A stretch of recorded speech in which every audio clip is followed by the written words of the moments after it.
Txosten honetan bildu dugu Euskal Herritik Israelekin dauden harremanen inguruko informazio ezberdinak. Izan ere, Israelen existentzia mendebaldeko enpresa, instituzio, gobernu eta barren konplizitateari lotuta dago, sortu zenetik duela 77 urte gaur egunera arte. Eta Euskal Herria ez da salbuespen bat, hemen ere asko dira enpresak, ekimenak, instituzioak eta bar, Israelekin mota askotako harremanak dituztenak, eta hoien inguruko informazioa bildu eta azaleratzea da gure nahia sionismoaren aurkako borrokari ekarpena egiteko. Izan ere, uste dugu Palestinarekin elkartasunez guri dagokiguna hemen hori dela, harreman horiek seinalatzea eta presioa egitea eten daitezen. Borroka hau ez da berria, urteak daramatzagu horretan, hemen Euskal Herrian, hainbat dira hori egiten ari diren eragileak, eta uste dugu txosten honek borroka horretarako tresna bat izan daitekela, eta hori da indartu nahi duguna. Eta ja sartuta pixkat txostenaren edukian bertan, hartarazpen bat egin nahi dugu irakurlearentzat. Hemen ez du topatuko lan zientifiko exhaustibo bat, izan ere, Galazik aipatutako proposamen politikoa indartzeko ikerketa bat da, ikerketa umil bat, jasotzen duena aurrez prentsan komunikabideetan eragile ezberdinek jaso dituzten datuen bilketa bat. Eta puntuz sartzearren, harremanak 4 kategoriatan sailkatu ditugu, komertzialak, militarrak, instituzionalak eta kulturalak barkatu. Baina harreman zehatz batek edo harreman jakin batek 4 kategoria ezberdinetako ezaugarriak izan ditzake, hau da ez dira harreman itxi eta zurrunak. Orduan, komertzialezkin hasita, datu oso esanguratsuak dira topatu ditugunak, adibidez, datu bat ematearren Nafarroan 2023an 121 enpresa dira Israelera beren produktu eta zerbitzuak esportatzen dituztenak, hitz egiten ari gara 30 milioi eurotaz, hor adibide bezala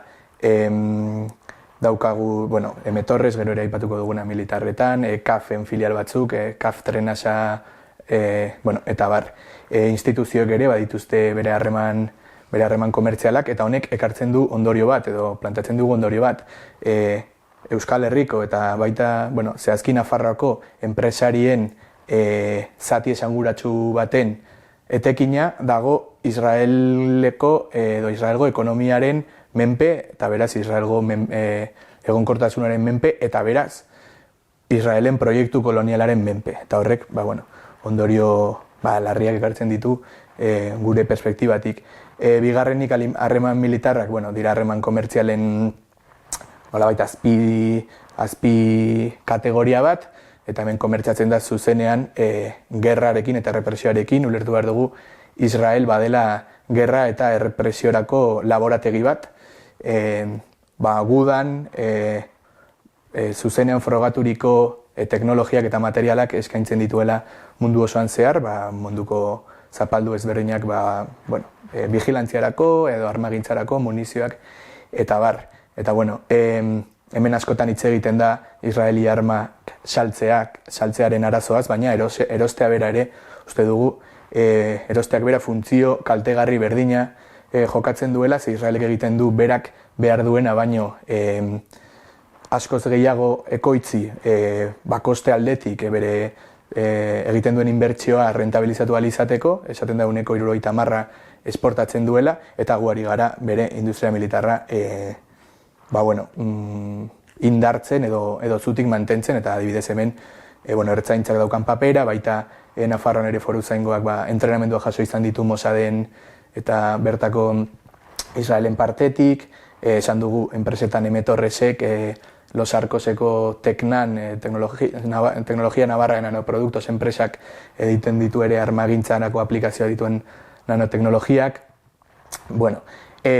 Harreman instituzionalei dagokionez, instituzional eta diplomatikoak dira agente ezberdinek, gobernuek, unibertsitateek, bestelako agenteek dituzten harremanak, eta hauek laguntzen dute normalizatzen Israelgo estatu normalizatu edo estatu arrunt bezala, eta bere irudia suntxipenan eta gerraren irudi hortatik aldentzen, Nafarroan egon izan dira harremanak, Opuseko unibertsitateak harreman oparoak ditu Israelgo, Tel Aviveko eta Jerusalemgo unibertsitateekin.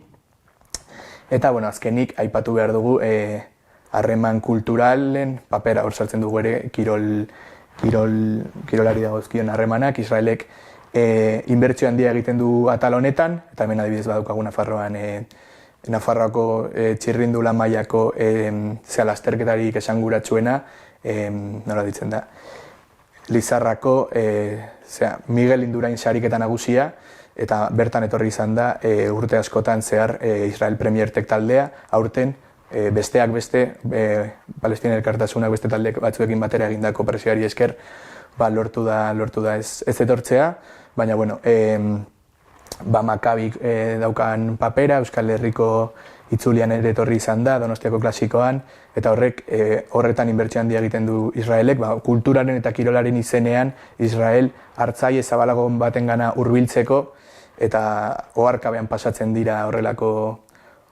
harremanak, eta,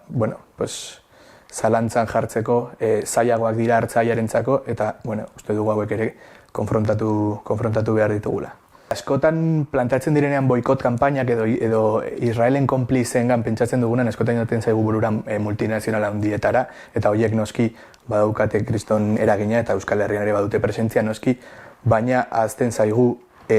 Euskal Herrian ere edo batez ere Euskal Herriko enpresari eta agintariek harreman zuzenak eta konplizitate zuzenak dituztela, eta hori da hain zuzen ere txosten honen helburua erakustea, hemen ere Israel hasten dela erakusteko, hain zuzen ere hemen ere hasi behar garela Israel desegiten harreman horiek zalantzan jarriz edo horiek konfrontatuz. Gero, harreman politiko eta diplomatikoetan jaso ditugu ere bai errepresio kasuak, uste dugu horrek argi uzten duela nola ari diren Palestinaren aldeko mugimendua erreprimitzen, ez? Eta hori Israelen alde egitea ere bada, beraz horrek argi erakusten du haien postura. Eta Euskal Herrian bertan izan ditugu hainbat errepresio kasu, hemen Iruñan atxilotuak, isunduak, eta askoz gehiago dira Espainiar estatura eta Frantziar estatura ere zabaltzen baldin badugu. Hurrengo astean, maiatzaren 15ean, Nakba eguna da, Nakbak hondamendia esan nahi du arabieraz, eta oso egun garrantzitsua da Palestinaren aldeko mugimenduan. 77 urte beteko dira Israel sortu zenetik, eta horrek suposatu zuen garbiketa etniko izugarritik, garbiketa etniko bat ez dena bukatu, de hecho askotan esaten dugu palestinarrak etengabeko Nakba batean bizi direla. Orduan, aste horretan ekimen asko egingo dira, hemen Euskal Herrian, baita mundu osoan zehar ere bai, eta horri lotuta antolatu dugu maiatzaren 17ko manifestazioa. Manifestazioan Palestinar herriaren eta bere resistentziaren aldarrikapen historikoak zabaldu nahi ditugu, eta baita ere ozen aldarrikatu harreman guztiak etetearen garrantzia eta horretarako harreman horiek dituzten agente konplizei presioa egitearen garrantzia. Palestinar herriaren aldarrikapen historikoak dira batetik deskolonizazioa, presoen askatasuna eta errefuxiatuen itzulera, eta argi dagoena da guzti hori lortzeko beharrezkoa dela sionismoarekin bukatzea, eta hortaz Israelen desagerpena beharrezkoa dela, eta aipatu dugun moduan horretarako baldintzak hemen jartzeko aukera dugu, hemen baditugulako Israel eta sionismoa sostengatzen dituzten hainbat harreman, eta beraz hori da bultzatu nahi duguna. Manifestazioa maiatzaren 17 larunbata izanen da, 12 herritan abiatuko da Golemetatik, autobusak antolatu ditugu Euskal Herriko txoko ezberdinetatik, eta dei egiten dugu bertaratzera.